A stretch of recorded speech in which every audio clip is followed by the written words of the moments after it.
Good afternoon, everyone. Thank you guys for joining us. My name is Mai Hassan. I'm an associate professor in course 17, political science, and the faculty director of MIT Africa. And it's my honor to be moderating today's Starr Forum, which is co-sponsored with CSIS, the Center for International Studies, and MIT Africa. So it's an understatement to say that Sudan is in crisis, that Sudan is under fire. Since April 15th, 2023, almost 2 years ago exactly today, Sudan has been embroiled in civil war. Fighting initially broke out in the capital city of Khartoum, a mega city of nearly 10 million people. But since then, fighting between SAF, the Sudanese armed forces, and the RSF, the Rapid Support Forces, has metastasized and affected nearly the entire country and everyone living there. Today, low estimates of the human toll of this war are devastating. It's led to the deaths of more than 150,000 people, the displacement, both internally and internationally, of more than 10 million, crisis-level hunger conditions experienced by 25 million, and the declaration of a genocide.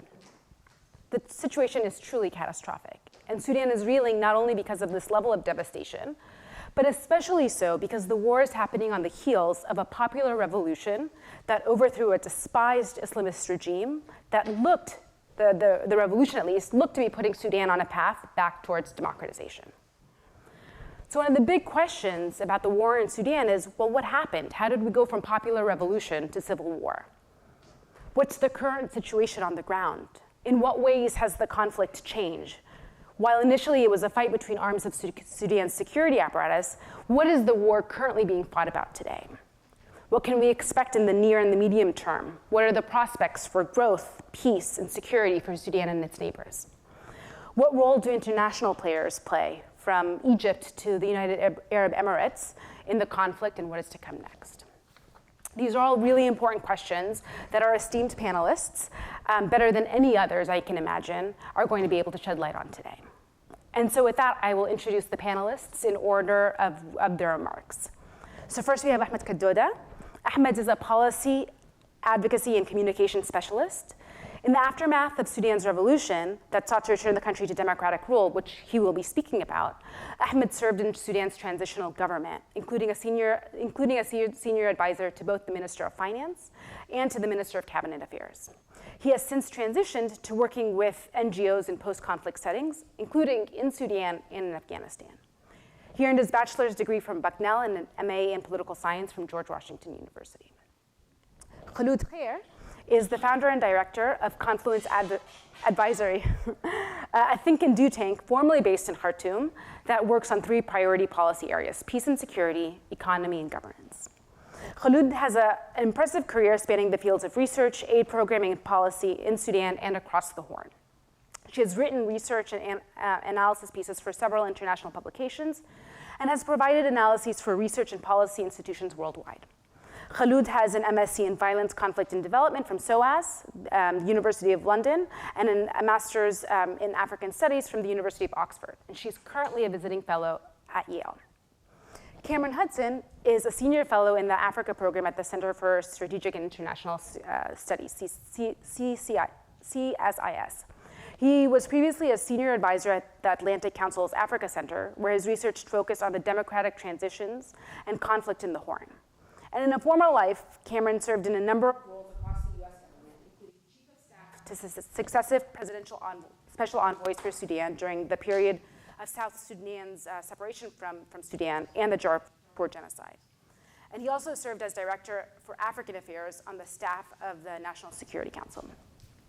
Cameron is a graduate of the University of Virginia, where I also proudly went, as well as the Fletcher School of Law and Diplomacy at Tufts. Thank you all very much. I'm looking forward to our esteemed panelists' remarks, and looking forward to the Q&A afterwards. So Sudan, of course, was once Africa's largest country and one of its most diverse. It was at war with itself almost uninterruptedly for about 70 years. Of course, in many ways, the current war in Sudan is similar to, but at the same time, very different from the half dozen or so civil wars that took place in the country.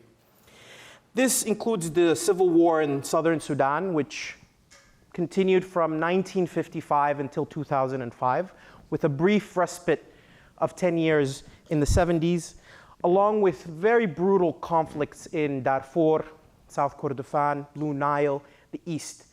The entire country was almost engulfed in war at any given time, except for the central riverine areas in the north of the country. Now, these wars were all driven by the legacies of political, economic, and social mismanagement and decades of autocratic rule. Now, the 2003 war is more a transformation of those conflicts, those traditional hinterland, peripheral conflicts where ethnic groups pick up arms and fight a central regime that's trying to hang on to power. Now, this war has really just metastasized to take over the entire country. Now, without going into a deep dive of Sudanese history, I'd like to kind of highlight 5 key dates or key events that led us to April 2023. First, we should begin by understanding the war that started in Darfur, the vast western part of Sudan in 2003, where certain ethnic groups being marginalized and ostracized from both Sudan's political and economic power picked up arms against the central regime in Khartoum. Now, those groups largely used guerrilla hit-and-run tactics to which the Sudan Armed Forces was unable to respond. So they decided to mobilize and arm certain other ethnic groups in order to fight and combat these rebels with whom they've had historical grievances. Now, if we were to simplify it, we can say that this was African ethnic groups and Arab ethnic groups being pitted against each other by a central government, but it's much more complicated than that. Now, that war led to the 2003-2005 genocide that killed upwards of 400,000 people. That conflict then simmered for a decade or so until the militias that came about during that period, which were called the Janjaweed, or the devil on horseback, were formally regularized into the Rapid Support Forces, the RSF. And you'll hear the RSF repeated many times today. Now, the RSF was regularized as a border guard that was basically responsible for maintaining law and order in parts of the country which the regime could not stabilize. They were established as a subset of the security organ, reporting to the National Intelligence Service, which was a very brutal arm of the regime. And its head, a man by the name of Mohammed Hamdan Dagalo, also known as Hemeti, was placed at the helm and given a relatively senior army rank, having never been trained formally or officially part of any security entity, all of a sudden, basically creating he's ostracized as being a herdsman or a camel herder, to all of a sudden being a very senior officer in the security of the state.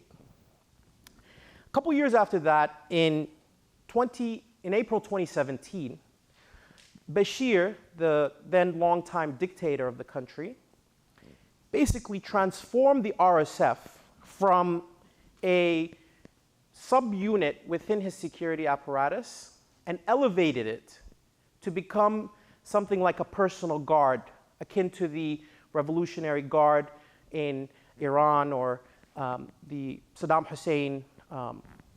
He had a similar kind of Praetorian Guard that reported directly to him. So that created, in many ways, 2 militaries within the country. And Hemeti was elevated, and the RSF was elevated to become almost co-equal with the Sudan Armed Forces, Sudan's military. This obviously, made the military uncomfortable, naturally. And by April 2019, after many years of economic collapse, Bashir was ultimately removed in a peaceful uprising led by young people, yet led by civil society, women's groups, that eventually culminated in a signing of an agreement between civilian political actors and the security apparatus. Both the RSF and the army, the SAF, were one hand and the civilians were another. Now, this led to a briefly lived civilian transitional period in which the military was supposed to govern for 2 years and then hand over power to the civilians. But a few months before that was supposed to take place, the military apparatus, both Hemeti and the SAF, led by General Burhan, basically decided that they're not comfortable handing over power to the civilians. So they undertook a coup that removed the civilian element, this third pillar of a transitional government, leaving both the RSF and SAF basically to butt heads directly. And this direct confrontation basically was about the future of the RSF. Obviously, no country can have two armies. And during the period from 2019 to 2023, Hemeti and the RSF managed to amass a significant wealth, which was due to their business interests, which was butting heads or kind of encroaching on the military's own business interest as well. And there was significant pressure by the international community to kind of come to an agreement whereby there'll be some sort of security sector reform leading to a unified army that would then return the country back to civilian rule. Unfortunately, that pressure led to the spark on April 15th, 2023, that exploded in the center of Khartoum. For the first time, Sudan's wars were no longer wars of the periphery, but wars of the center, where you more or less had the state imploding from within. Of course, there's an economic part of this story. The decade or so before the war, Sudan was experiencing a precipitous economic decline, and this was largely caused by the independence or secession of South Sudan, which had the vast majority of Sudan's oil. And that oil wealth, the rents from those oil wealths were being taken and basically divided as patronage by the regime.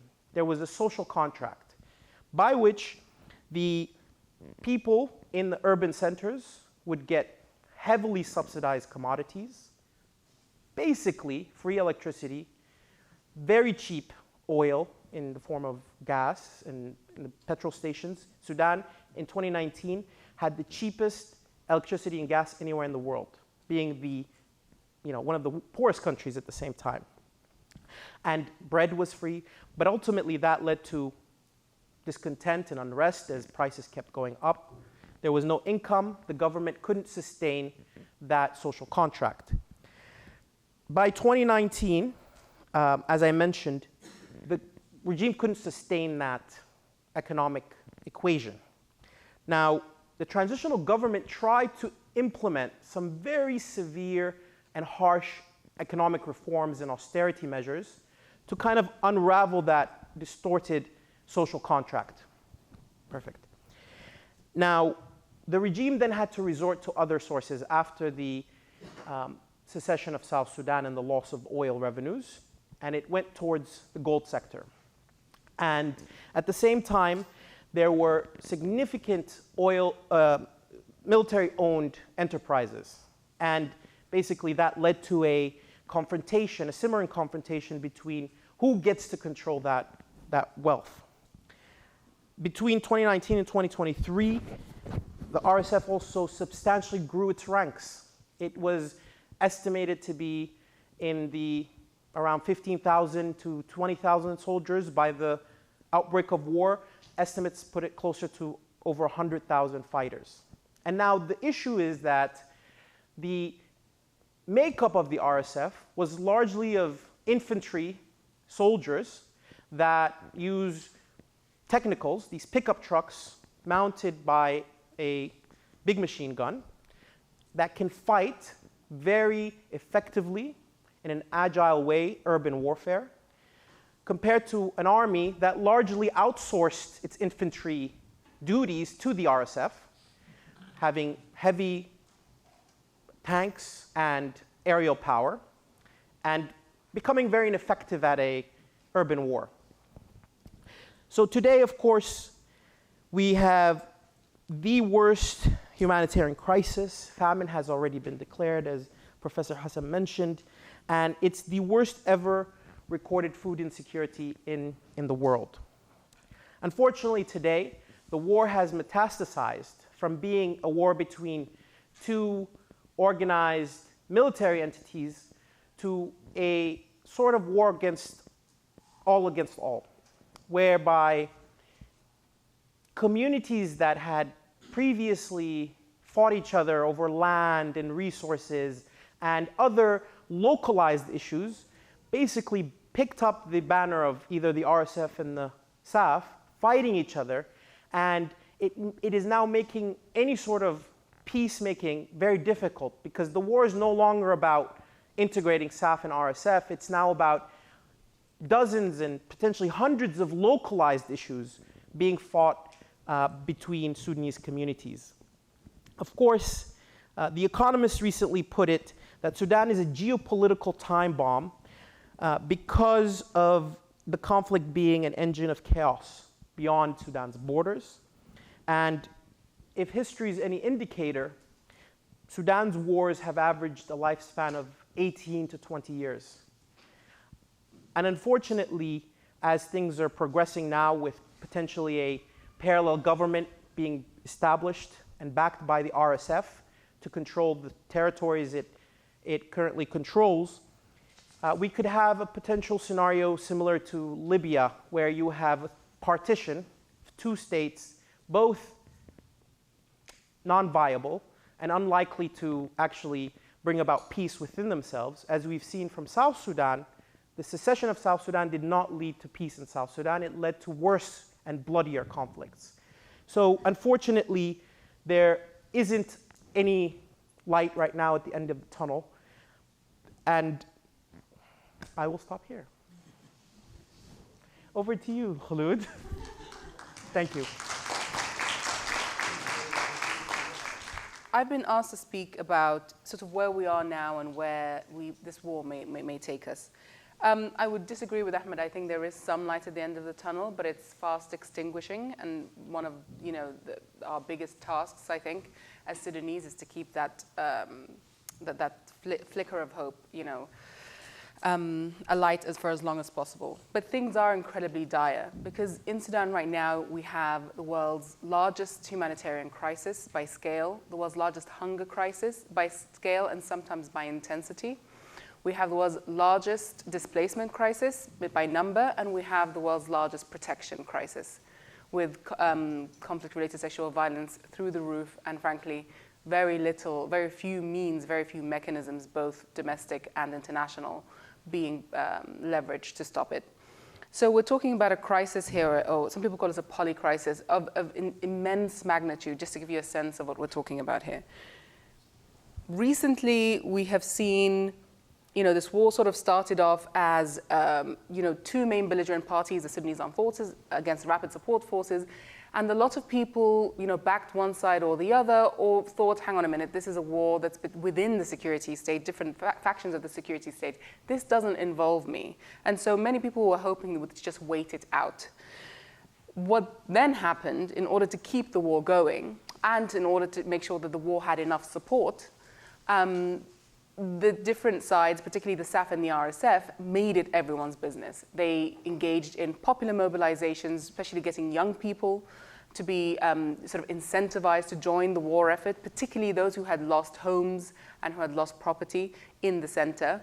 They had used ethnic backgrounds and ethnic affiliations to really galvanize support in areas that they had initially controlled. And even as the battle lines shifted, they relied on those ethnic groups to really remain the backbone of their effort, in particular the RSF, which can be thought of more as a transnational cartel or a franchise more than an armed group, used its relationships with Arab nomadic groups in the western part of the country to really make sure that these groups felt it was an existential battle for them and not just some war that has started in Khartoum.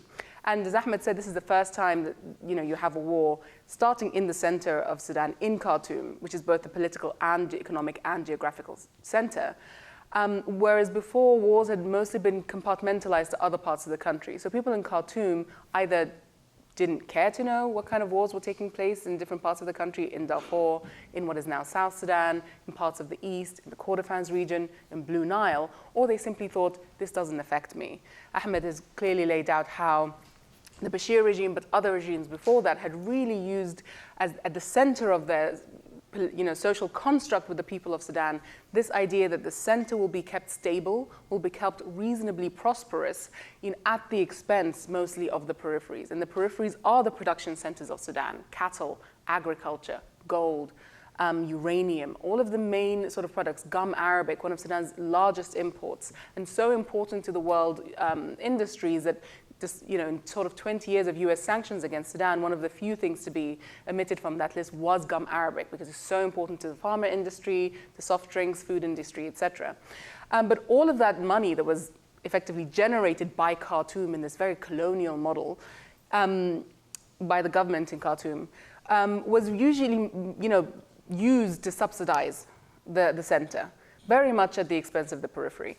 And so with this war breaking out in Khartoum, and finally the periphery had sort of come to the center in the form of the RSF, we suddenly had the sort of political makeup of Sudan completely off kilter. Suddenly it was the well-heeled, urban, educated elites who were running for their lives, who were fleeing war, who were fleeing shelling, who were fleeing the artillery shells. And that really changed, I think, the nature of people's understanding of war in Sudan. But now that the Sudanese Armed Forces has taken Khartoum, the capital, it has taken the southern part of Khartoum and most of the west of the Tri-City area of Durman, this has sort of brought about a recalibration, an ethnic recalibration of the systems of war in Sudan, where the Sudanese Armed Forces, as a sort of kind of functioning element of the state, having the center, and then fighting an armed group from the peripheral region, an armed group that has been pushed westwards and is currently trying to consolidate its control on the western part of the country. And so now this is sort of more familiar territory. For anyone who knows, who's been working on Sudan or has been looking at Sudan's history, this is very familiar territory. But what does that mean? Does it mean that suddenly, because Sudan is, Khartoum is retaken by the Sudanese Armed Forces, that things are just now perfectly fine? There are a lot of people who say the war is now over in Khartoum, but there's no water, there's no electricity, unless local groups themselves bring it back. There's no law and order. We've heard rates of domestic violence have gone through the roof. We've heard rates of looting have also gone through the roof. The fabric of society has been completely ripped apart in the capital city, and of course, also in other parts of the country. So what that immediately tells us is really that even if parts of the country are sort of brought back into the familiar, it does not necessarily mean that this war is any closer to ending. And that, I think, is the most unfortunate part of all of this, that there is no pathway to a peace here when you have two main belligerents that don't really want the war to end. Because if you're the Sudanese Armed Forces, why would you want the war to end? Because then you would have surely to give up power to a civilian entity. But you are a military government. You justify your presence at the seat of government by having a war continue. Bashir did this very, very well. He kept war going in different parts of the country for a very long time, first in the south, then in Darfur. And it sort of justified his reason to be in power. For the RSF, they very much want to keep this war going because they still see pathways to getting control of different parts of the country and maintaining the control they have, particularly over Western gold reserves and increasingly uranium reserves, in particularly South Darfur. So there's no pathway to peace here with either of the belligerents. I mean, you have the Sudanese armed forces that is denying that famine is taking place. The US government says they've been using chemical weapons against civilians, not for the first time. They are increasingly allowing the Islamists of the Bashir regime to get a better foothold into the arms of state, in the Ministry of Foreign Affairs, in the intelligence systems, both the sort of civilian intelligence and military intelligence. And they're cracking down and have been cracking down on anyone who had anything to do with the revolution of 2018 and 2019. The RSF, when they were in control of Khartoum, because Khartoum became the bedrock of sort of political organizing, did the same thing. They went after those related to emergency response rooms, which are mutual aid volunteer networks that are really at the helm of the humanitarian response in Sudan. They went after the resistance committees, which are neighborhood, local groups, mostly made up of young people mostly make up Sudan, who really were the backbone of the revolution against Bashir. And while the SAF and the RSF fight each other, they're also fighting those people who were very much part of the revolution, because this is in many ways, I think, can be best thought of as a counter-revolutionary war. And what this means is that, you know, both SAF and the RSF, when they were together before the war and now that they are enemies, understood very clearly, looking at Sudan's history, that it has never been an armed actor, an armed group, whether it's an ethnic-based group or a geographic-based group or a rights-based group that is armed, has never brought down the regime. It has never brought down agents of the military state. It has only ever been, in Sudan's history, non-violent, peaceful revolutions that have done that. And so the real threat to SAF and the RSF is not really each other. If the price is right, they could strike a deal. The Sudanese armed forces has done it before. The security state in Sudan has done this before. But you can't really buy off pro-democracy actors who want to see an end to the military state, an end to the two-tier, sometimes three-tier civilian citizenship system. And people who want to see, frankly, opportunity given to everyone, particularly the vast majority of Sudan that is made up of young people. And so what we're going to increasingly be seeing is increasingly be seeing is a war of narratives come out. So now this Khartoum has been taken by the Sudanese armed forces. Many of the Islamist groups, any of you who read Arabic and are tuned into the social media space will have picked this up. They are very much coming back into the fore. They're very much, using the levers of social media, the levers of the, both the analog and the digital media space to really push several narratives. One, the revolution was not the real revolution. This war is a real revolution. And by this, they're saying, we are not the public enemy number one. We are not the ones that people hate. The RSF are the ones that people hate, which, is true, especially in parts of the center where the RSF has done unspeakable things to many people. But the revolution was against the military state. So actually, that doesn't really pan out. The second thing is that, it wasn't the army that strengthened the hand of the RSF. It was the civilians, the people that Ahmed worked with.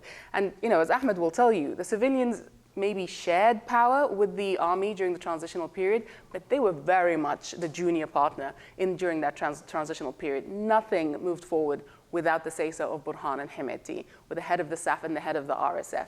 And also, this is not ancient history. We were all there. We know that these two groups work together, as well as with other groups, to really keep down any kind of revolutionary acts. And thirdly, that it was the revolution that caused the war. This is one of my favorites because it's just so ridiculous. It was the revolution that caused the war and the instability. Whereas really it was the coup 2 years later, because we know that the revolution upended things and it brought about the prospect of accountability, something the military has always hated, the prospect of justice, something they have always vehemently eschewed, and the prospect of some kind of the economy being in the hands of civilians and not military actors. These are the three things that they really hate. And in order to sort of push back and create a narrative that would see the military stay in power, and more importantly, will see their friends in the Islamist sort of networks come back into power, they have to manufacture consent for that return. So you're hearing a lot of, weren't things so much better when Bashir was around? Didn't we have so much more stability? Okay, it wasn't perfect, but we can sort of make do, and we promise we'll be better this time. And we're trying to come up with an Islamist model that is so much more inclusive, which, instinctively, if you have a sort of political ideology based on a religion, that is naturally exclusive, particularly in a country like Sudan, where you have a lot of different religions. But May has also asked me to speak about, very quickly, what the outcomes could be. So we're going to see increased polarization driven by hate speech. We're going to see increase in ethnic tensions, and this will heighten the split that I believe has already happened. And we may see two governments taking shape, one in Port Sudan and one possibly in Niala, that to me will just simply formalize the split we're already seeing.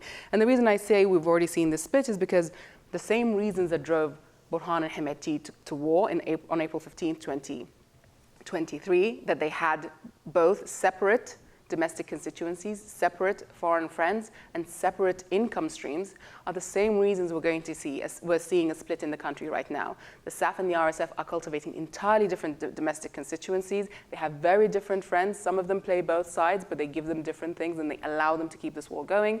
And they have different income streams that are being entrenched, particularly in the case of the RSF, in countries outside of Sudan that could keep this war going for potentially a very long time.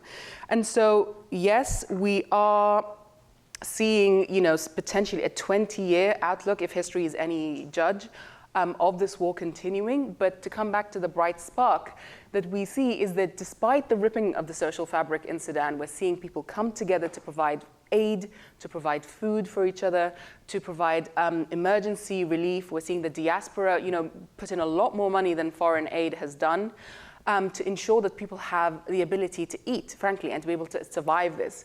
We're seeing different youth groups, online especially, because it's difficult to do so on the ground, come together for peace and trying to resuscitate as much as possible the tenets of the revolution, democracy, peace, justice, and freedom. And those things are continuing, despite how terrible things have gone in terms of the trajectory of this. And despite the best efforts of, frankly, very well-funded interest groups, both civilian and military, both domestic and international, to keep this war going as much as possible. And Cameron will speak about the international element of this. But let me just say that there are a lot of people invested in keeping this war going. There are a lot of people who simply want to manage this conflict rather than come to any kind of resolution.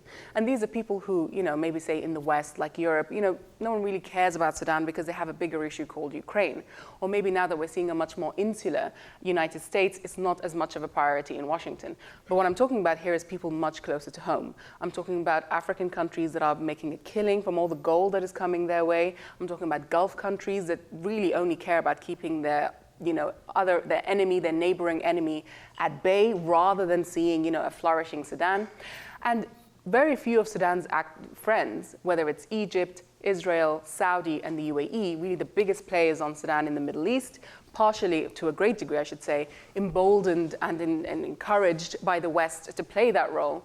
None of them want to see a democratic Sudan. And so really, as long as this war keeps going, that eventuality that they all despise, a free democratic Sudan that is able to make its own choices, that is not simply going to be a vassal state, a dying corpse, allowing all of these vultures from the region to pick at it.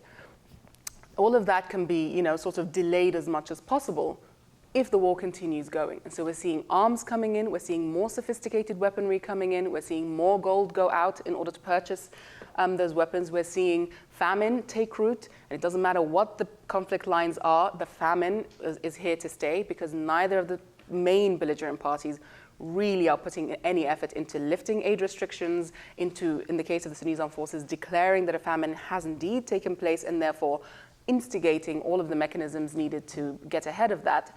And both have been using starvation as a weapon of war. It's a highly effective means of killing a lot of people. You can spare bullets, you can just starve them to death. It's been used many times before in Sudan's history.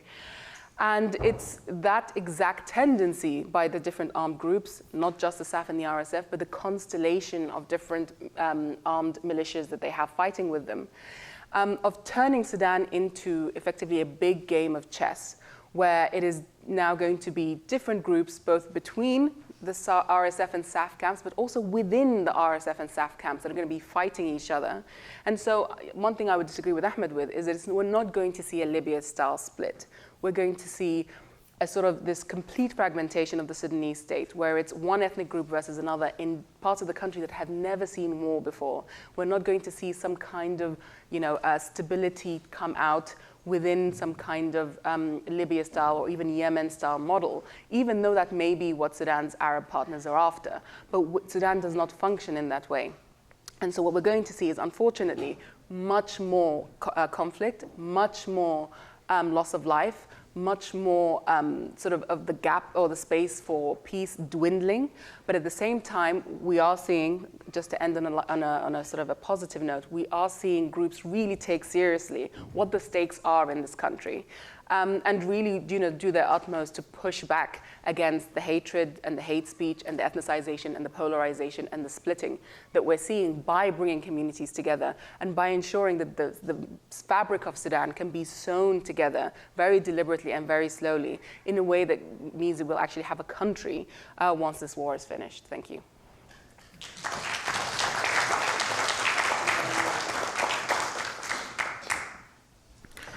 Okay, so Gave you a nice little I'm not sure either of you gave me hopefulness to come in on. Maybe I'll start by I'm going to talk a little bit about the kind of international response in Sudan, not just in the context of this current war, but the last, I guess, 25, 30 years of conflict in Sudan that Ahmed talked about, because I think certainly where Washington got involved in Sudan was 30 years ago now, frankly, in the kind of immediate post-Cold War period where many parts of Africa were experiencing internal conflict and civil conflict. And Sudan was experiencing a North-South civil war during that time in the 1990s. In the late 1980s, it saw this revolution, this Islamist revolution that brought President Omar al-Bashir to power, which has been alluded to, and he took the country in a direction that got the attention of the United States. So there were two real factors going on there in that time. This North-South Civil War, the United States, I think, adopted under the Clinton administration a very sympathetic view of Southerners. Again, to kind of use generalizations, there was a sense that the Southern Sudanese were more Christian in orientation, and that they were fighting against this tyrannical Islamist regime in the north, in Khartoum. And so U.S. officials began a covert and then overt efforts to support the South Sudanese in their war. At the same time, the Islamist regime of President Omar al-Bashir was moving the country in support of broader Islamist efforts across the world. And you'll remember in the 1990s, we had the bombings of the U.S. embassies in Kenya and Tanzania, the bombing of the USS Cole in the port of Sana'a, Yemen. It was discovered through U.S. intelligence sources that Sudan played a minor but nonetheless significant role in the planning of both of those operations, primarily because for a period of time in the mid-90s it played host to Osama bin Laden before the 9/11 attacks. So this really put the regime of Sudan on the radar of the United States. The United States took military action in the late 1990s against Sudan, and also put Sudan on the state sponsor of terrorism list. So that was all in the mid to late 90s under the Clinton administration. The Bush administration came in the early 2000s, and I think really saw an opportunity to first and foremost try to make peace in Sudan as part of, I think, a broader effort. When the Bush administration came in, there were civil wars still going on from the 90s in Sierra Leone, in Liberia, in Angola, in DRC, in parts of Uganda, across the continent. And there were efforts made in all of those to try to end the conflict. And in Sudan, there was as well. He appointed a special envoy for Sudan in 2001, actually a week before the 9/11 attacks. He appointed John Danforth. And in some of the research I've done, I go back and I read the transcript of the speech that he gave which he gave in the Rose Garden of the White House.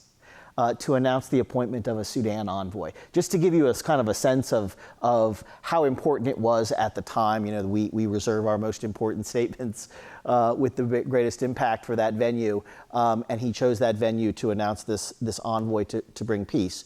And so there was a real dedicated effort in the early 2000s by the Bush administration to engage the Bashir regime and to engage the South Sudanese around a peace process, which eventually resulted in the 2005 Comprehensive Peace Agreement, which Colin Powell was there to witness the signing of, and which the United States was very serious about being a guarantor of.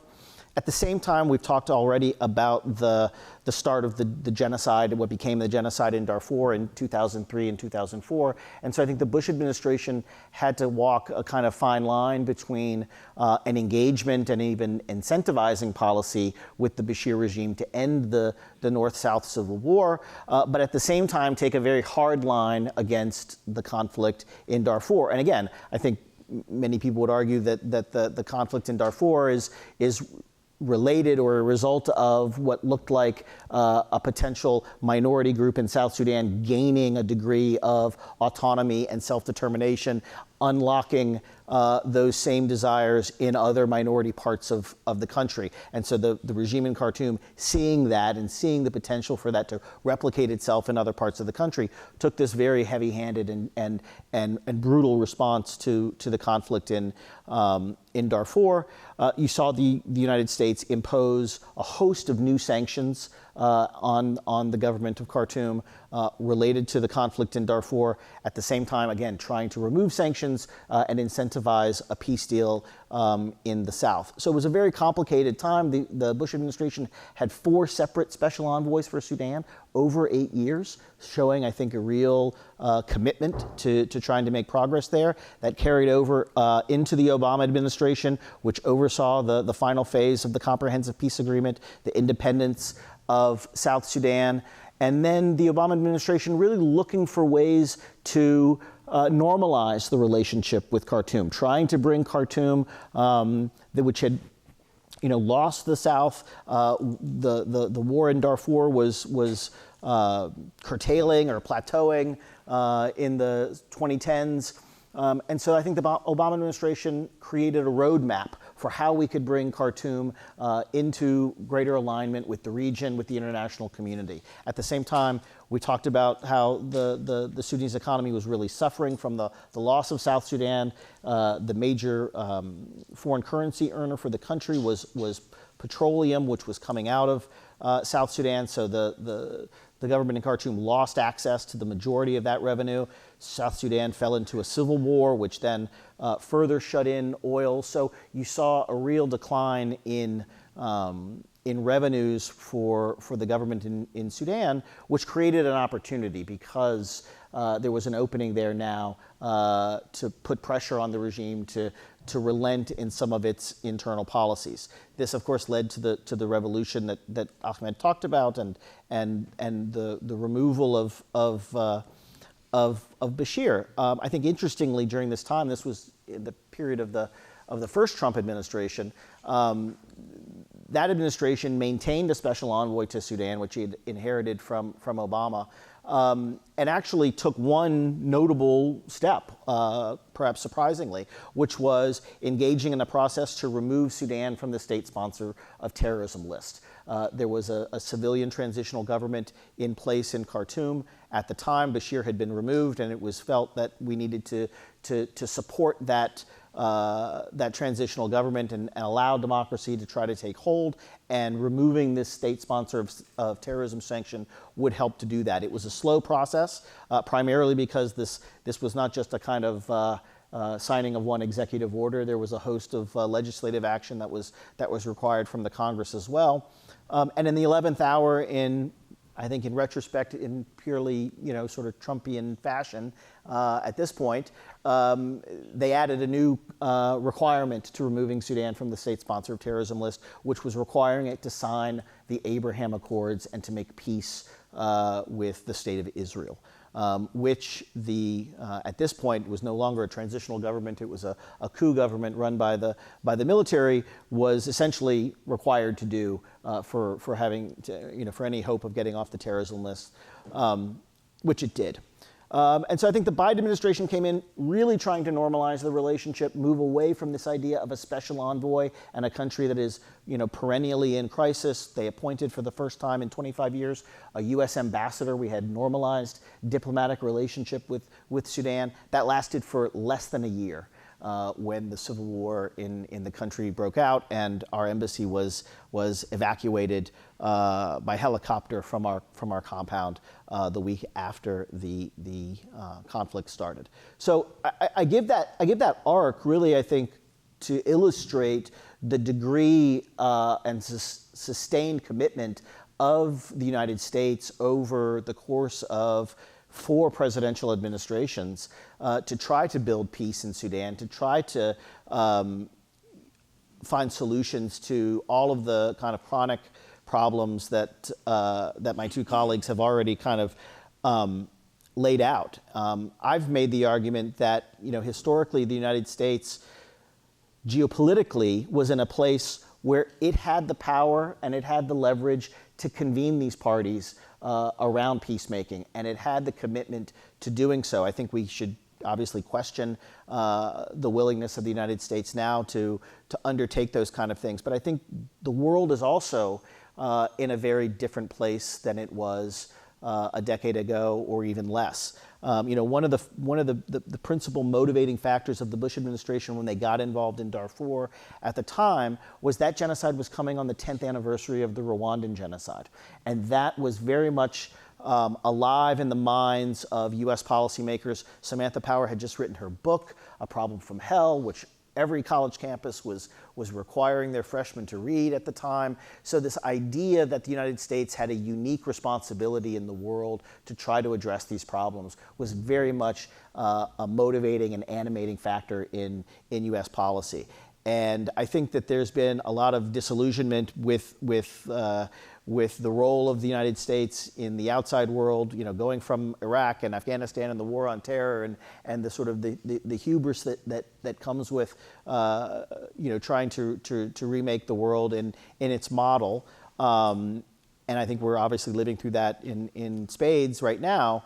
But I think that there were many good intentions from Washington over the course of multiple administrations trying to make peace in Sudan. I think where we are today, Kholood alluded to, the geopolitical landscape is so fundamentally different today. A decade ago, when we talk about making peace in Sudan or trying to advance some objective, it was perhaps the United States, along with a few European partners, that might have been involved in that conversation. Today, I think we are really bit players in the influence game in Sudan. We have seen increasingly the United States cede whatever leverage and influence it might have had to mostly Gulf state actors. The UAE has been accused of supporting the RSF and continuing to support the RSF, which it denies that it's doing. The Saudis, the Qataris, the Turks have provided sophisticated drones, which have really changed the course of the battlefield in the last few months, all having far more influence, both politically, economically. It's very clear that the Sudanese, I think, realize, certainly the army realizes, that when it is time for reconstruction, those reconstruction funds are not going to come from the Europeans. They're not going to come from the United States. They're going to come from Saudi Arabia. They're going to come from Turkey. They're going to come from UAE.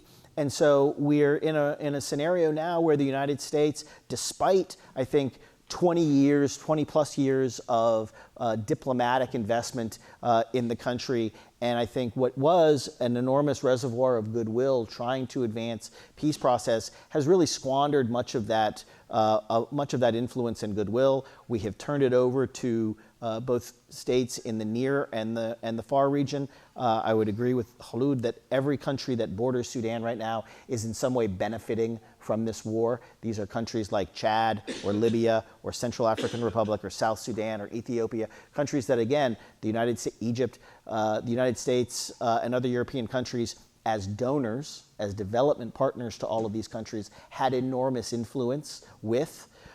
We no longer have that influence. We are no longer a development partner to those countries.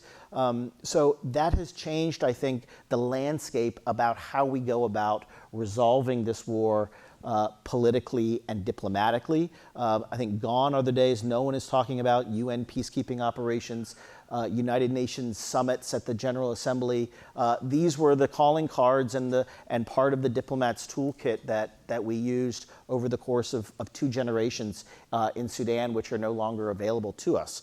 So that's a very kind of grim prospect for what the role of the international community can be now to bring about an end to the conflict. I had put out a few weeks ago a kind of provocative notion that one bit of leverage that the Trump administration and Trump himself still does have is with these Gulf Arab states, whether it's with Saudi Arabia or Egypt or the UAE. He is on friendly terms, much more friendly terms than Biden was, and is in more of a position, if he chose, to put pressure on those countries. I think the early indications are that that's unlikely to happen, especially with the announcement 2 weeks ago that UAE was going to invest $1.4 trillion in the U.S. economy. I think there's 1.4 trillion reasons why I think the United States is unlikely to put a lot of pressure on the UAE to suspend its support. So I think I hate to end in a grim moment, but I think that's where things are in the international front. Thanks.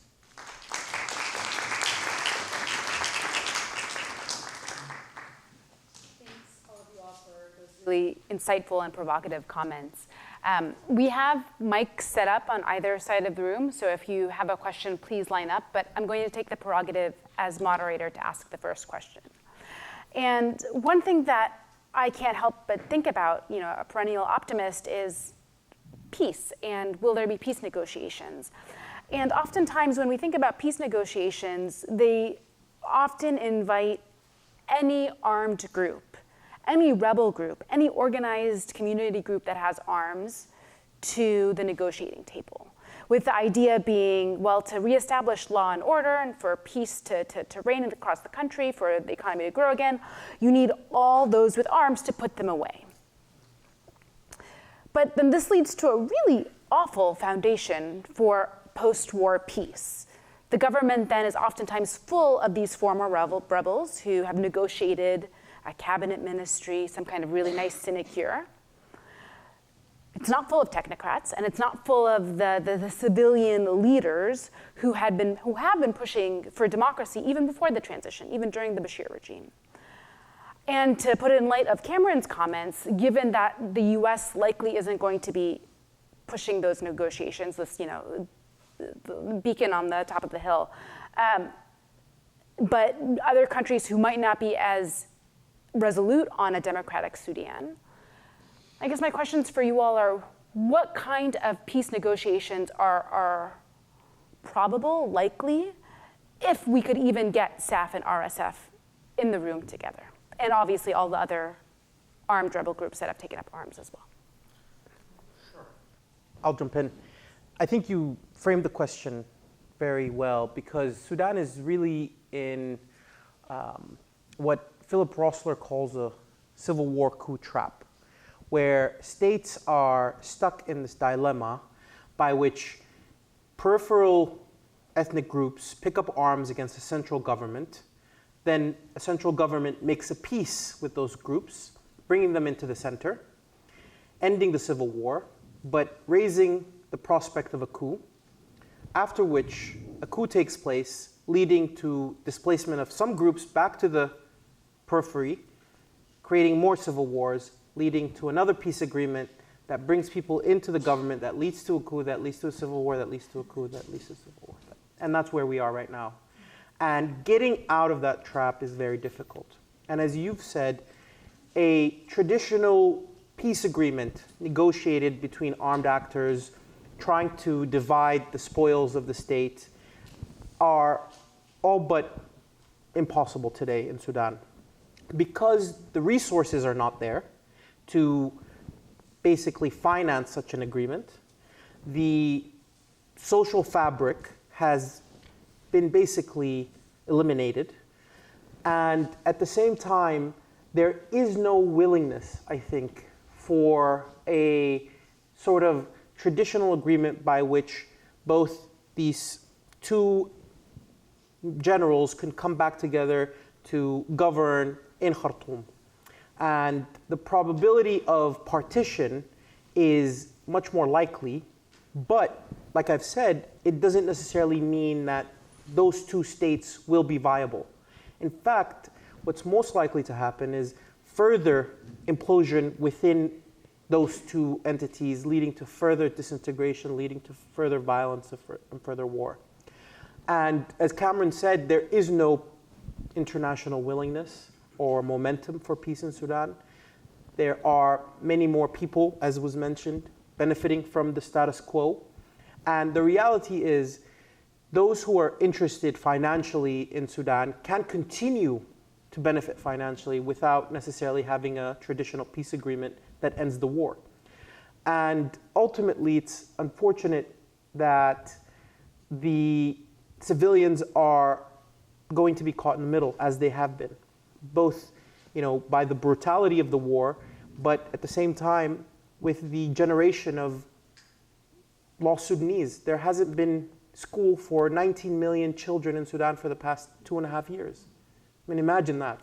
That's a whole generation lost. Coming back from that is going to require so much political will, so many billions and billions of dollars that are not there. And at the same time, it's going to require just so many pieces coming together, aligning, in the context of dozens and dozens of spoilers that are not interested in peace in Sudan. So I remain not optimistic. I'm sorry. So several things. I think the first thing we have to understand is that this is not a civil war in the classic sense. This is a globalized war taking place in Sudan, where everyone and their mother is involved somehow in this war in Sudan, particularly in the region. So all those ducks that have to be in a row, as Ahmed said, there are many and they are competing. So it's not just about seeing what the formula is for getting Burhan and Hemeti to sit together around the table. And that has been the sort of format for peace negotiations thus far. The second thing is that it's now the dry season. And until June of this year, it's unlikely that either side will be even remotely interested in talks of any kind. Usually we see mediation season and rainy season overlap. So June onwards, there might be some flirting with mediation talks, but really they're not taken seriously either. The central issue is that as long as you have a military state and a militarized economy, political opportunity will come through a gun. And politics will be contested through a gun. And so this is like trying to ward off the symptoms without actually dealing with the disease.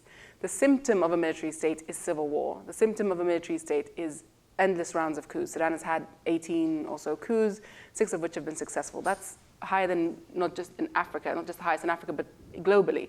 And the reason is that we have this, this military state that will not let go. So until we can figure out a formula to end the military state in Sudan, we're not going to be able to stop the endless cycle of coups. We're not going to be able to stop this war from going, even if we can get all the international actors to feel some level of shame for the destruction that they're supporting, and then to, eventually agree to some kind of peace deal. And one thing I would say is that look no further than South Sudan. If you want to see a terrible peace deal that only engenders more war, Sudan has its fair share. But if you want to see what this looks like in real time, look at South Sudan and how the peace agreement there in 2018 effectively brought about or exacerbated the tensions that were already there, and very much kept the tensions on high until they exploded only a few weeks ago. That is not the kind of peace deal that we want. And so to me, it's obvious. If you have, the agents of war are very rarely the agents of peace. So we have to find the agents of peace. And those people will not be wearing a uniform, and they most likely will not be wearing a gun. So we have to come up with a formula to incentivize those wearing the guns, wearing the uniforms and carrying the guns to come to the table, but we cannot build a table around them and their agenda, because forever we'll be stuck in the cycle that Ahmed mentioned of the coup civil war trap. We need to build a table around civilian agendas. And it's only through engendering a civilian agenda, even if you don't invite civilians around that table, because then you get into questions of, well, which civilians and what do they represent?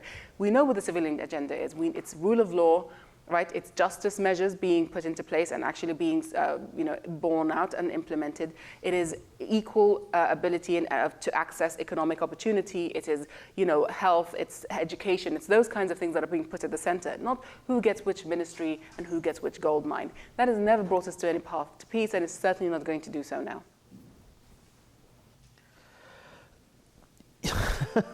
Yes.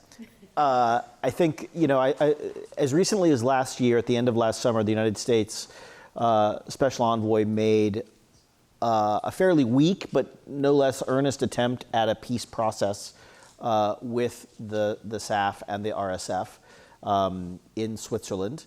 The SAF, at the last minute, decided it wasn't going to come to those peace talks, and therefore there were no peace talks. And that's the reality of the situation today. When you don't have, that's the consequence of not having leverage. That's the consequence of the parties knowing that you are not committed to this process. You can just refuse to attend. This is the point I was making earlier. 10 years ago, they would not have had the choice to not attend. Today, both parties have the choice to not attend a peace talk. And so I'm increasingly thinking that a peace process is not going to look like the peace processes of old. And I think for many Sudanese, they hold up the Comprehensive Peace Agreement as the kind of quintessential peace process, right? We kind of sequestered the parties in rural locations. We literally, the Western and African mediators lived with them in Naivasha, Kenya, for months on end. There was a legally binding peace agreement that we all signed. Everybody walked around for years afterward with a bound copy of their peace agreement under their arm, and we quoted the articles of the peace agreement, and we had processes in place to monitor its implementation. That kind of exercise I cannot imagine happening in the year 2025. I think when I think about peace agreement today, what I think about is an elite deal. What I think about is Arab states behind heavy curtains deciding how they carve up this country for themselves, and what is left to the Sudanese people. Who takes the gold? Who takes the gum Arabic? Who takes the port? What's the size of the standing army that's left? Who sells them their weapons? That decision is going to get made in a foreign capital. And that will constitute not peace, but it will constitute stability, and it will constitute perhaps a lull in fighting that I think will be, the fighting will be delayed for some number of years until those elites and that bargain somehow breaks down. And the forces that were never really addressed inside the country are reignited. And that's what we're seeing in South Sudan, and that's what we will likely see, I think, in a place like Sudan going forward. So not a peace process, but a deal or a bargain or some transaction among elites. A dirty deal. Thanks for those uplifting comments. But more on this note, especially Cameron bringing in the international element. So no one on the panel said the word proxy war, but instead that their international actors have strong incentives to see the war continue. And I agree, it's not a proxy war. This war definitely started between two fundamental arms of the Sudanese military apparatus. But at the same time, there are international interests involved in the war, and each day that the war continues, those interests get higher and higher. Kholood, I'd love for you to explicate some of the economic interests that you had mentioned that each side has. But then for the whole panel in general to talk about the more geopolitical interests that we're seeing, and to what extent are we seeing, is this a war that's maybe the first among future wars about like the future world order where BRICS countries are really taking the lead? So I'd love to hear more thoughts on that. Go for it, Ahmed. She said your name. Yeah. She called on you. Okay, sure. So several things. One is that just in answer to your very specific question about what the economy looks like. So if you speak to people who are recently in Port Sudan, they'll say to you, everything on the shelves comes from Saudi, right? And if you speak to people who are recently in Darfur, they'll say to you, everything on the shelves comes from Chad. So we're already seeing these economies take root in the country that are very separate. The Sudanese armed forces a while ago changed the currency in areas that they control, which means if you live in RSF currency, you basically have two different tenders now, and you cannot transact in the same way. And what we saw, interestingly, during this war is that even through all the rhetoric of, the RSF are a terrorist militia and the SAFA Islamist brigades, sort of hurled across the boundaries to each other, there was a lot of commerce going ahead. Cattle from RSF areas would go across cross line into SAF areas to be exported through a network of brokers. Some agricultural produce in northern Sudan, like onions, which only grow in one part of the country, and wheat, would go into, across into RSF lines into the RSF heartland, the Rezegat heartland. Quite clearly, the economy is doing something different, and it was keeping those the country some way together through this network of brokers that had really been put in place during the Bashir era. I mean, everyone from Sudan will have a samsar, a broker for almost anything, finding a house, finding a car, etc. And it's that group of brokers who really kept the economy going. There are several reports about this that we can share, and that no longer holds because now you have two different currencies effectively. So we're seeing the split, people in RSF areas aren't able to get passports or driving licenses or anything that usually come out of, the state apparatus is already set up in Khartoum and Port Sudan. And so you're seeing this split happen. The economy mirrors that in many ways as well. The RSF has invested very heavily into areas in the Sahel, into Chad, Central African Republic, also areas of the Great Lakes, Rwanda, Uganda, and further afield into Kenya, etc. And that will maintain no matter what happens, that will remain no matter what happens to them in Sudan. So they can be kicked out of Khartoum, they can be driven westwards, they may even be kicked out of North Kordofan and Al-Ubaid soon enough, but they will have those networks, those economic networks still chugging along and still enabling them to buy very sophisticated weaponry. And they will use that weaponry to undermine SAF in Khartoum. So SAF now has Khartoum, and it's asking people to come back. But all it takes is a few missiles to a few transformers and a few water plants to get people to think, maybe I shouldn't go back to Khartoum that soon. And that's exactly what the plan is. They're creating a security dilemma and a security crisis, for the SAF in the areas they will recapture. So we're going to see this back and forth, continue ad nauseum. The BRICS issue is really important. And I think, for me, the reason why the Saudis, the Emiratis in particular, are so invested in this war on different sides. The Emiratis back the RSF, even though they deny it, that's become very clear.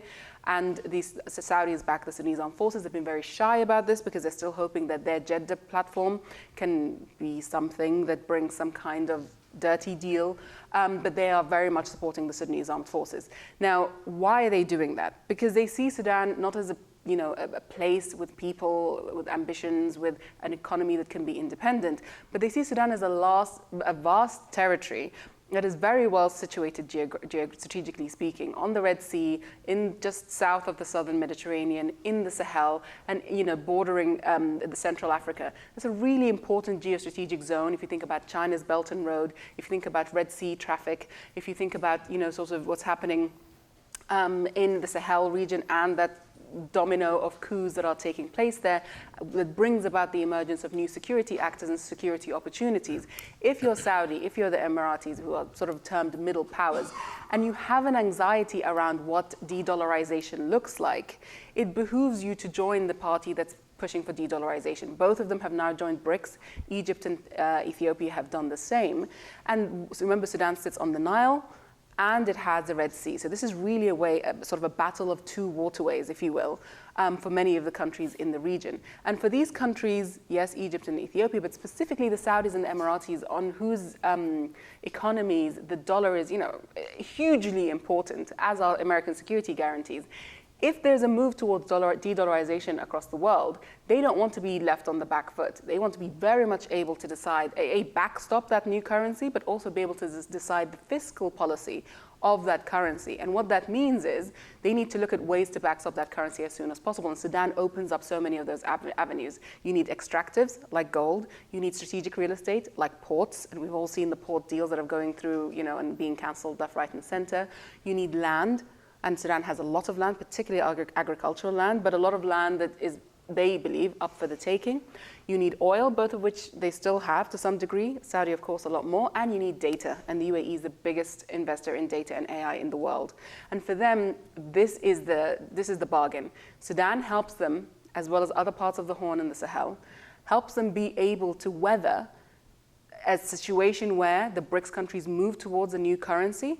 But if there is no de-dollarization agenda being pushed forward, they're okay. They have a lot of dollar supplies. They still have a lot of investments. The UAE is the largest investor in Africa, even beating China. The UAE is also the largest investor in Sudan. Despite all the rhetoric and the case at the International Court of Justice, the UAE is the Sudanese Armed Forces' largest trading partner in terms of imports and exports, based on their own data, both based on the Sudanese Armed Forces' own data.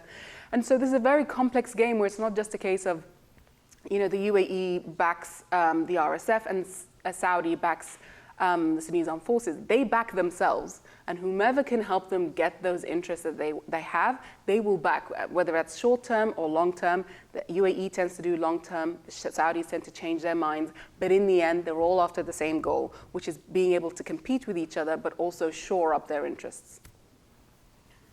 Sure. I agree. I think that 2 points here on the geopolitical question. Sudan, for really many decades, has punched above its weight geopolitically. Of course, it's situated in a very important part of the world, centered around the Sahel, the Horn of Africa, North Africa, the Red Sea. But the regimes, successive regimes, especially the Bashir regime, played a very important role in the politics of its neighbors. It more or less helped the rebellion that toppled the Derg regime in Ethiopia in 1991 and helped install that government. It helped install the government in Chad in 1991 as well. It installed the government in Central Africa in the 2010s. It tried to assassinate Hosni Mubarak, the president of Egypt. It played a role in, it had the third largest weapons industry in Africa after South Africa and Egypt. Sudanese weapons were found as far west as Cote d'Ivoire, even in the Syrian civil war. So Sudan really played a central role in a lot of the conflicts and internal politics of its neighbors. And now I think the chickens are coming home to roost, where all the neighbors are now heavily involved in Sudan's affairs. But I think the second point that's quite important, a potential flashpoint, is going to be the Nile waters. Egypt sees Sudan through the lens of the Nile, its lifeline. Ethiopia, now well in its, I think, 6th year of completing the filling of the Renaissance Dam, which could potentially threaten water security for Egypt, could make Sudan a potential battleground for a water war between those two countries, which obviously will have much worse implications for the entire region. And that's not really being looked at right now. So the question of geopolitics is ultimately also complicating what's happening inside Sudan, but countries in the region. I would just say that I think there's an effort, at least viewed from the kind of the Western lens of the geopolitics, there's an interest in preventing that which is inside of Sudan from getting out and affecting the region or infecting the region, and malign actors outside the region from coming to Sudan to roost, right? I think that's how Brussels and Washington likely see the geostrategic interest. So for them, it is avoiding a return to some kind of terrorism state in Sudan. Again, because of the roots of terrorism in Sudan, that fear is very present, I think, in the minds of many Western officials, that it could become, especially with these Islamist forces still kind of waiting in the wings to return, that and you have now the largest ISIS affiliate in neighboring Somalia right now. The Sahel is a breeding ground for terrorist elements of Al-Qaeda and the Islamic State. So that's a real fear. The second fear is that Sudan become a fully failed state, and what we mean by that, I think, is probably more aligned what Kholood was talking about in terms of going from a country of 2 generals fighting a war to 50 colonels, right, or 500 colonels fighting all of these different wars, right? That kind of failed state would be an invitation to instability from across the region, and would be an exporter of instability across the region. And I think the third element that we haven't talked a lot about in this conversation, but the Army loves to talk about, is the possibility of inviting either Russia and or Iran to operate a military base on the port of Port Sudan in the Red Sea. And that would change, I think, the geopolitical landscape of the entire Red Sea region. Saudi, UAE, Turkey, many others would have a view on, especially Iran, establishing a military presence just across the Red Sea from Yemen. So that would be, I think, a bridge too far, but it's something that the Army kind of toys with. It goes periodically to Moscow and Tehran, and they slap each other on the back, and they commit to developing a relationship. And I think that is largely as a warning to Western interests that this could happen if the West takes too hard a line against the Sudanese, or if they try to punish them or get too involved.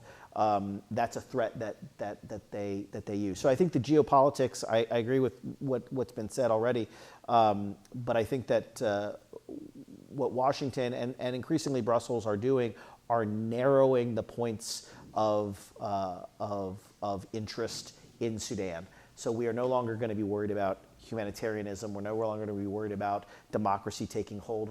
The kind of traditional things that drove our development dollars, that drove our diplomatic time, are no longer there. We are worried about preventing bad things from escaping and bad things from entering. I think that's it.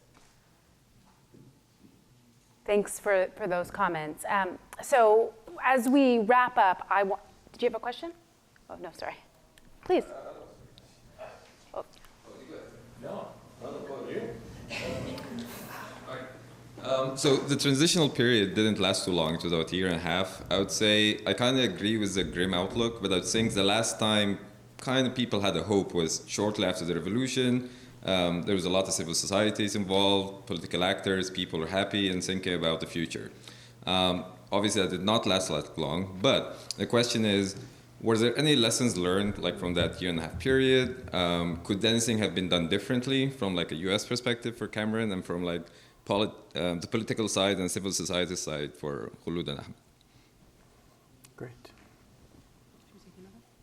Yeah, let's take a second question, and then panelists can respond together.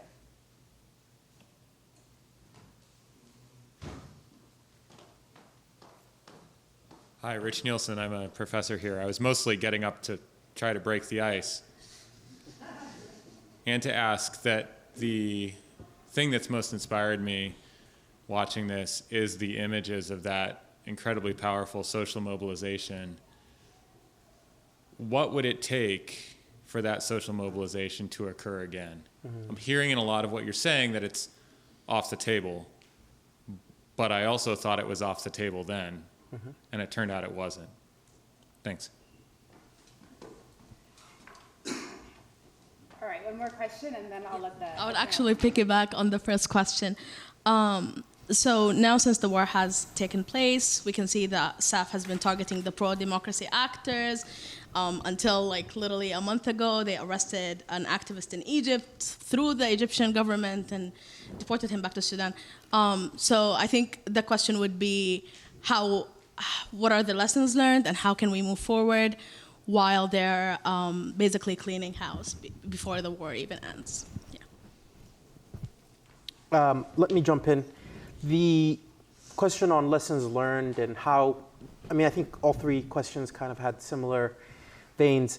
The rekindling the essence of the revolution, lessons learned, and how to overcome some of those challenges. I think that ultimately, one big lesson learned is that, the forces of evil always outweigh the forces of good, and never trust anything anyone tells you, whether it's domestic or international. I can tell you that, I'll just look at Cameron, but during the transitional government, not that you were part of this, but the young people, the civil society came together to topple one of the most brutal regimes known to that part of the world. And the United States took 18 months, basically allowing the nefarious elements to cripple the transitional government before the state sponsors of terrorism designation was lifted, when it should have been lifted quite, within a much shorter time. And nobody is going to look out for the aspirations of the Sudanese people except themselves. I think those are the two biggest lessons learned that I'd like to highlight.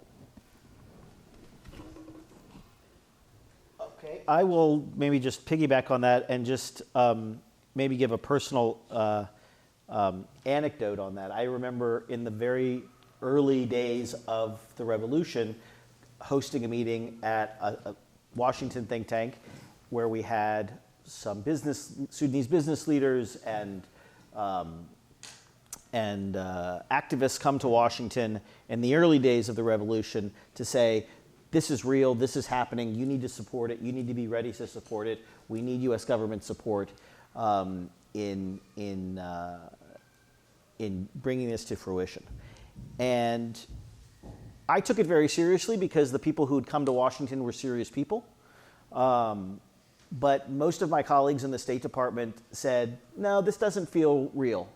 We've seen revolutions try to take hold in Sudan before, and here are all the ways that the government puts it down. So based on our experience in looking at social activism and democracy promotion in the country, we don't think that this is going to take hold. And we're going to wait and see. We're going to take a wait and see approach.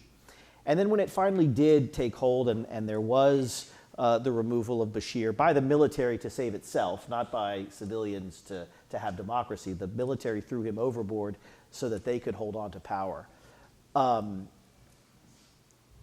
reflection again, when the transitional prime minister came in among US government officials was, well, does he really have power? Does he really control anything in this government?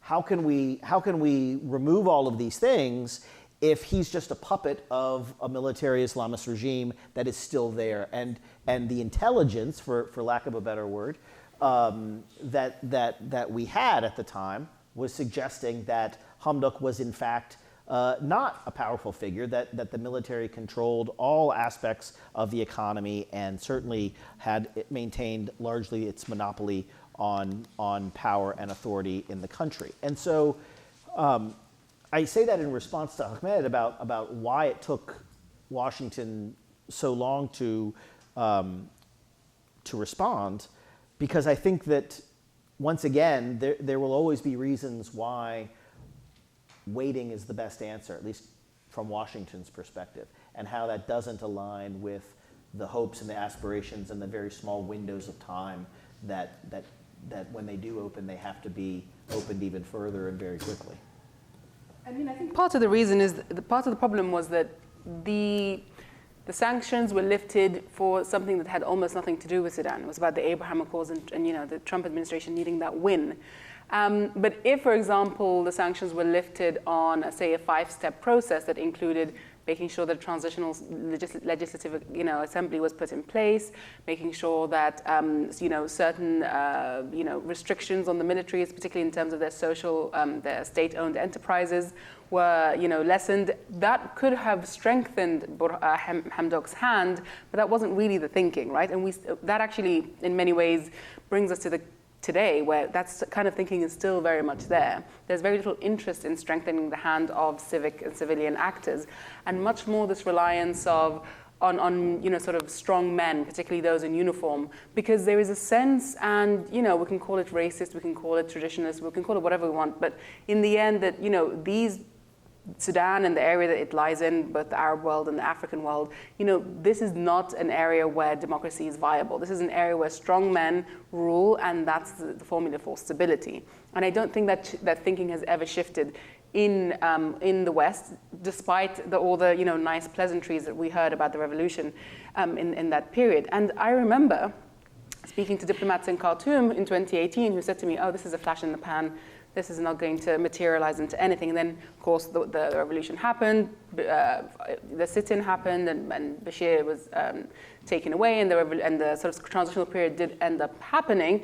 But they were the same diplomats pretty much a few years later who, when I was saying to them, this war is going to start, and we have all these indicators about how this war is going to start, and it's going to start in Khartoum, and it's not going to end anytime soon, and we're going to see state collapse. And they were like, no, it's fine. We have this wonderful framework agreement that was signed a few months before, and it's all going to be all okay. So I think the lesson here is, do not trust the diplomats. They are not there to get to know the country. They're not invested necessarily in the same way that so many of us are, whether we're Sudanese or have been working on Sudan for a long time, different vantage points. So definitely, co-sign on what Ahmed was saying. I would just like to make one point, which is Richard's question about the social mobilization and how we can see it. I mean, that social mobilization that took place in December of 2018 was down to a common experience.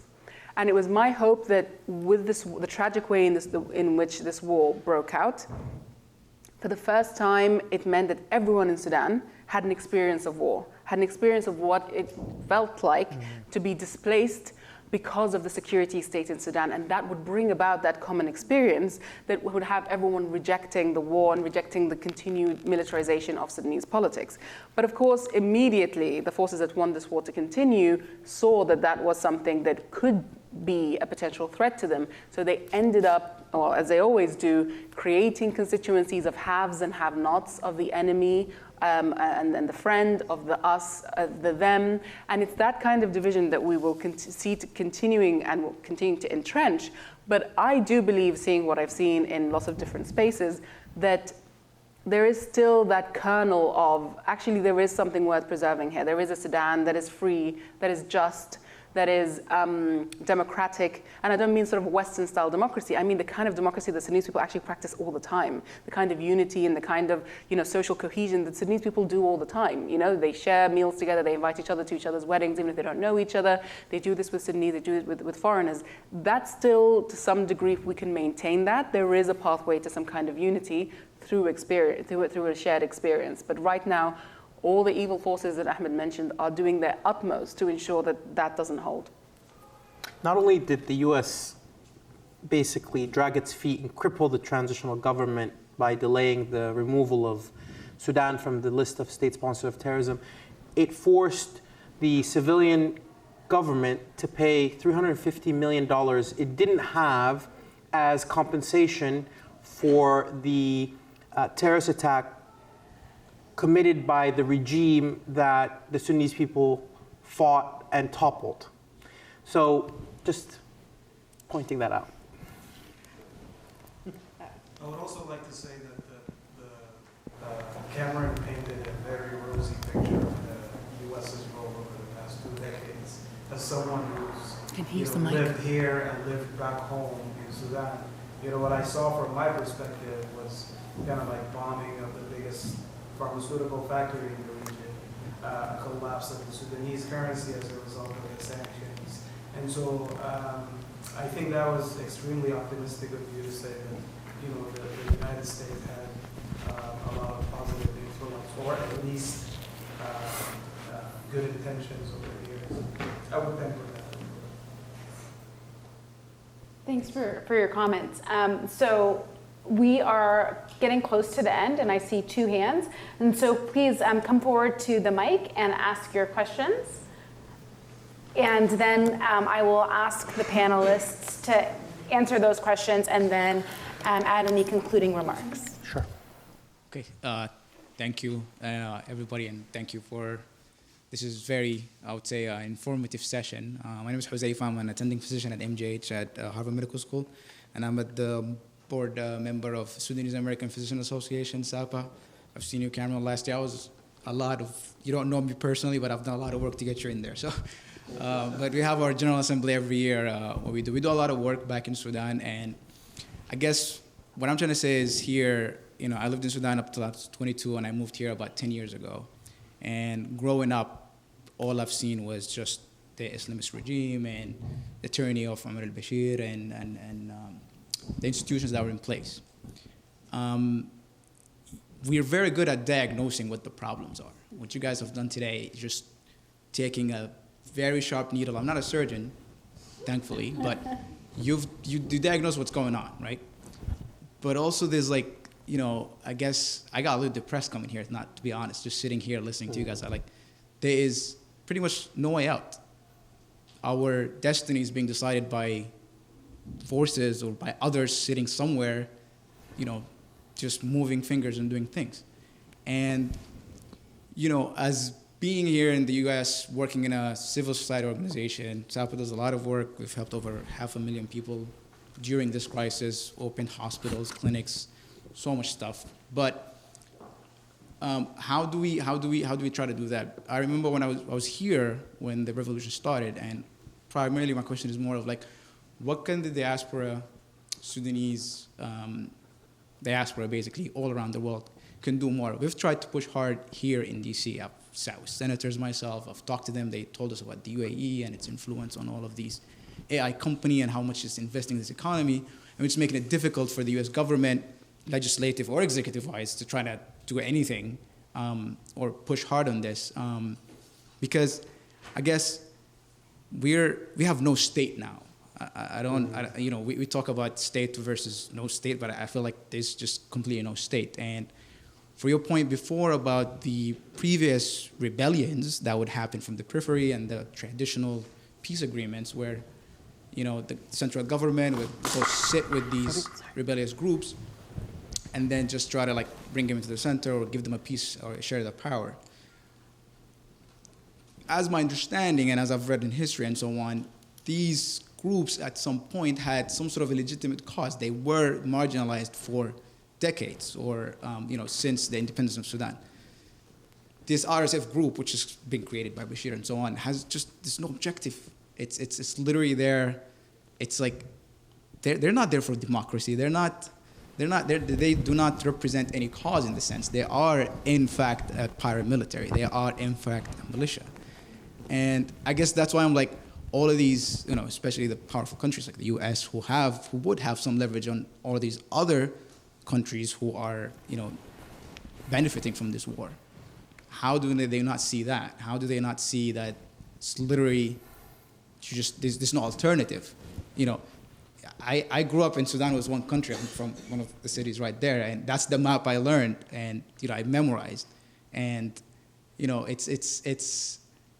Garang is one of the most amazing leaders that in Sudan. But again, just my question is how do diaspora, how can we do more, and how can the U.S. not see this is going to be just no state situation? Thank you for the question. Thank you. Hi everyone, this is Zaki. I'm a PhD student at Tufts University, Economics and Public Policy. Welcome Cameron, Hudson, Kholood, and Ahmed to Boston. Nice to see you again. I have 3 questions. The first one is about... maybe just one. Okay, maybe 2. Okay. So the first question is about the future of civilian conflict in the light of the ongoing war. How this war may reshape or may affect civilian conflict in future, because I see I argue that the ongoing war is a natural development of the communal conflict. So I'm interested to see your thoughts on this. The second question is about, do you think that Sudan is going to replicate the experience of RSF again, given the paramilitary and supporters of both sides? Thanks. For those Okay. questions, and so I'll turn it over to the panelists to answer, and at the same time to add any concluding remarks. Okay. Should I? Okay. So the question about diaspora, I think, Dr. Huzaifa, it's exactly what you're doing. I think the mobilization we have seen by Sudanese all over the world trying to help the existing domestic, the community level mobilization. I think Sudan is creating a real model for how humanitarian assistance should be done, both from these groups on the ground, these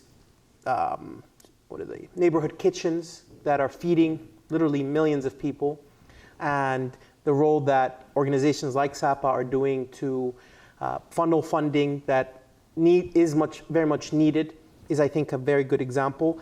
In addition to the advocacy work that is being done, both in capitals and in different intergovernmental organizations, that's absolutely needed.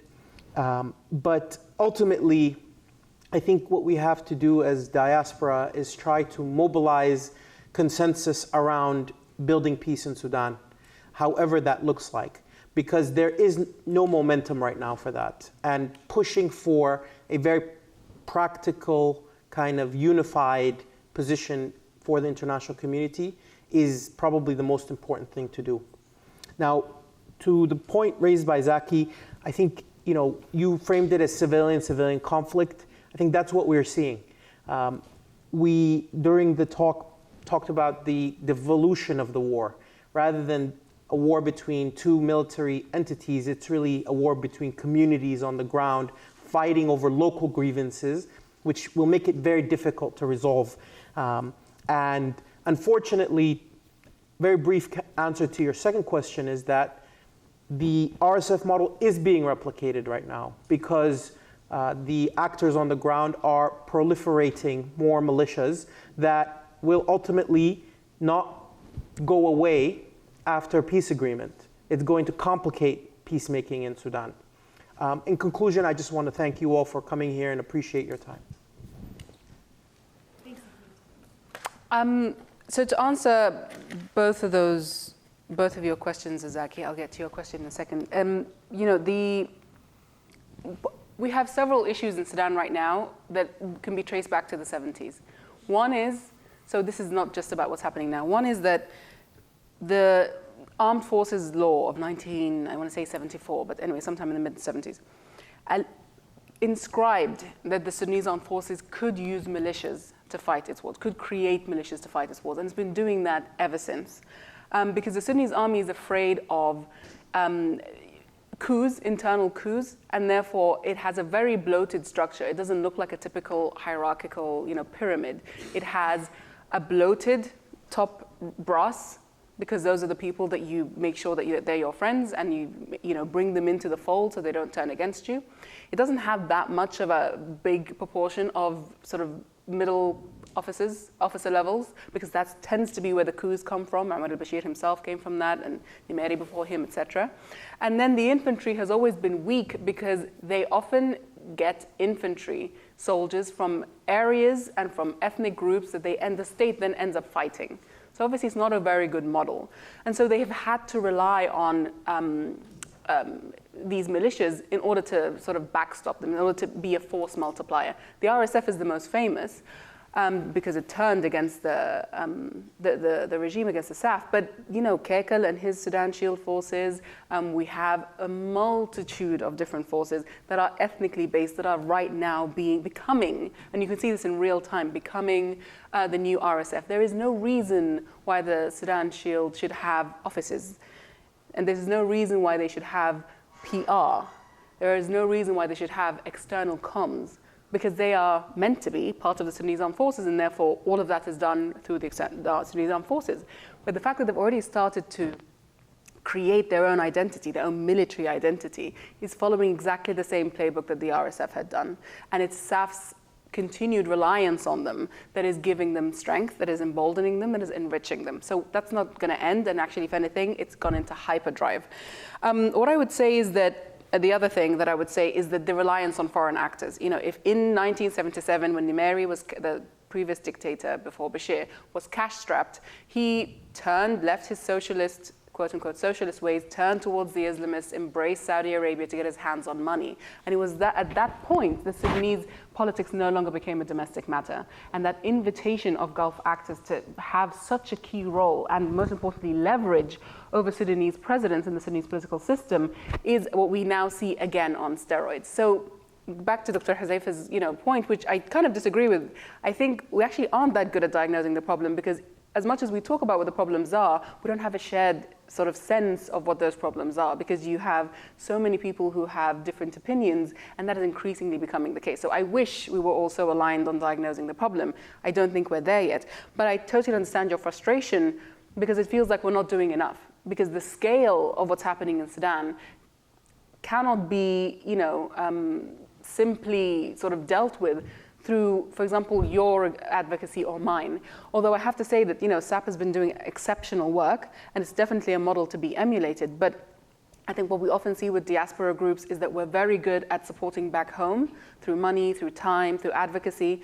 We're not very good at engaging actors where we are. And so you, for example, speak to a few senators, etc. But what about all those people who live in so many different parts of the United States? What if all of those Sudanese who lived in Virginia, for example, picked up the phone on a regular basis to their congressmen and their senators and said, hey, look, this thing's really important to me. Can you please make sure it's important to you?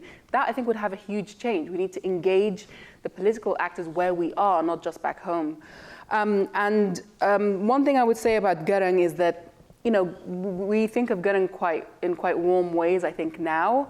Let's remember also how Garang was treated on TV during the 90s, where they literally showed pictures of him with horns and said, this is the devil and this is the infidel, and we need to have jihad against him. Now, I don't for a second think that Hemeti is anything like Garang, but the point is, and despite people's, trying to sort of create that line, and despite the fact that Sudanese armed forces at some point called them both rebels, these are not the same people. They have very different ideas about politics. But I think that what we need to bear in mind from the Garang example is that while they called him a devil and an infidel, in the 90s, in 2005, when the price was right, they embraced him and brought him on the stage, and all the Islamists who were slandering him suddenly realized that they can make peace with him. We need to be prepared, and I feel like a lot of people are not prepared for this, for the day that will happen with Hemeti. Because for all the rhetoric that is being spun now, most of which is true, these are military actors who, again, when the price is right, they will make that peace, because they can speak the same language, they want the same things in the end, and they can come to an arrangement that does not include us, and most likely will not address our interests in any way, shape, or form. And so part of creating that common experience, part of pushing back, it's making sure we know who our enemy is. Our enemy is the military state in Sudan and all who support it. It's not about choosing sides. It's not about choosing one ideology over another. Our goal needs to be very, very clear. Our understanding needs to be very much shared if we are to start grappling with ideas of what can we do practically to get past this. Maybe just comment again from the perspective of the American in the room on the panel. I think one of the challenges that Western policy faces in this conversation, and Kholood and I have talked about this before, is, who are the civilians that you back? How do you from the outside support those who are fighting and demanding for their rights, mostly now in the diaspora as opposed to in the country, although some in the country. And it reminds me of a conversation that I had maybe 10 years ago in Sudan with a group. We'd gone on a think tank mission looking at people-to-people relationships, how to improve ties to the Sudanese in the context of the sanctions that were preventing a lot of trade and connection. And I remember being in a group of young people at the time, mostly university students, saying, how are you going to have an impact in your country? How are you going to change your country? And all of them said, none of them said through government, right? None of them said, I want to run for Congress, I'm going to get a job in the foreign ministry, I'm going to change things. It was all about, I'm going to create a business, I'm going to create an NGO, I'm going to leave and support it from the outside. And I think what I've heard from a lot of US officials over the course of the last 5 years is, who's going to run this country? Who are the people? And I think that partly the Bashir regime has done an excellent job over time of souring people on this notion that government is the answer, or that governance is the answer, right? As much as people demand democracy and want freedom and peace and justice, who is standing up and saying, and I want the job to help do that, right? I mean, you had to drag Hamdok in from Addis to be the prime minister. You have a group of people now who, many of them have just been kind of recycled and co-opted through various Bashir governments that are standing forward to be the incoming ministers of whatever government might come in, right? And so I think, where is that new generation of political leadership? The people who, they're there, right? They're running the community kitchens and they're running the mutual aid and they're in the diaspora. They are there, but until they are ready to step forward and say that they want to lead and they want to be an alternative political figure to the crop that you have to choose from today and that the West has to choose from backing, then I think it's going to be very difficult to see the kind of change that people want to see. Well, thank you guys for your insightful, provocative comments. If the audience will help me in thanking you all for joining us.